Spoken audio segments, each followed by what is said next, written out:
মায়া। পাখিটিকে তুমি যত্ন আর মায়া দাও, দেখবে একসময় সেই বুনো পাখিটি তোমাকে ছেড়ে যাবে না, মায়ায় বাঁধা পড়ে যাবে। এ পৃথিবীতে মায়ার মতো এত শক্তিশালী, আশ্চর্য আর সর্বগ্রাসী অনুভূতি আর একটিও নেই। তুমি তাকেই জীবনের সঙ্গী করো যার মধ্যে প্রেম কম থাকতে পারে, কিন্তু মায়া আছে অগাধ। সব বিশুদ্ধ প্রেমেই কিছু না কিছু মায়া থাকেই, কিন্তু সব মায়াতে প্রেম থাকে না। প্রেম রূপালী আগুনের মতো, অতিশয় প্রখর, দীপ্তিময়, অবিশ্বাস্য শক্তিধর আর প্রতপ্ত।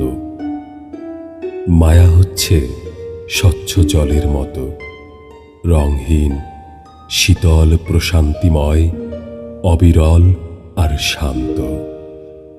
প্রেম